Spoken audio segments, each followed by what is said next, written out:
Welcome to Toon Train. Channel को subscribe करें। ये कहानी है बारिश की वो काली अंधेरी रात की। जौनपुर गांव की आज की शाम कुछ अजीब थी।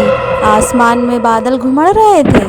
गांव वाले आनन फानन में अपने घरों की ओर लौट रहे थे, जैसे उन्हें किसी अनहोनी का एहसास हो गया हो। राधा अपने घर के बाहर बैठी अपने पति का इंतज़ार कर रही थी। उसका पति मोहन अब तक घर नहीं लौटा था। वह सब्जियां व फल बेचने के लिए बाजार गया था और ऐसी तूफानी रात में उसकी वापसी मुश्किल हो सकती थी। राधा घर के अंदर जाकर दरवाज़ा बंद कर देती है। तभी जोर की बिजली कड़कती है और मूसलाधार बारिश शुरू हो जाती है। लग रहा था हवा की तेज़ी घर की छत को उड़ा ले जाएगी। बारिश की बूंदें ऐसे पड़ रही थी मानो कोई पत्थर फेंक रहा हो। माँ, बाबूजी अब तक नहीं आए। बारिश तेज हो रही है, कहीं बाबूजी भीग तो नहीं जाएंगे। मीना बेटी, बाबूजी जल्दी ही आ जाएंगे, तुम घबराओ मत। लेकिन राधा को एक अजीब सा डर सता रहा था। उसे उसकी सास की बातें याद आ गई थीं कि ऐसी तूफानी राती में चंपी घाटी की भटकती आत्मा की वजह से होती है। वो आत्मा उन लोगों को दिखाई देती है जो अंधेरे में अकेले होते हैं। रात बारिश की आवाज़ तेज होती जा रही है। तभी दरवाजे पर दस्तक होती है।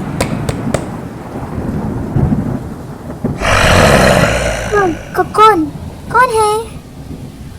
राधा चौंक गई। उसने उस आवाज़ को प्रेत समझा, लेकिन वह तो मोहन था।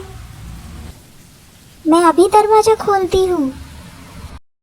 जैसे ही राधा आगे बढ़ी, लेकिन तभी मीना ने उसे रोक दिया। माँ, रुको जरा, ये हमारे बाबूजी नहीं है। आप दरवाज़ा नहीं खोलो। तुम्हें कैसे पता? ऐसे कैसे कह सकती हो कि माँ बाबूजी नहीं है? माँ, मैं बाबूजी की आवाज़ को पहचानती हूँ।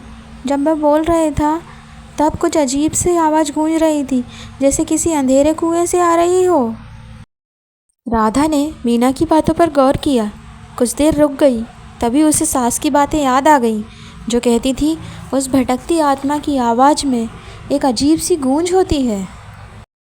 राधा और मीना दोनों साथ में बैठ गईं। आवाज़ फिर आई। राधा, जल्दी दरवाजा खोलो। मीना, खोलो बेटा। राधा और मीना दोनों चुप बैठे रहे।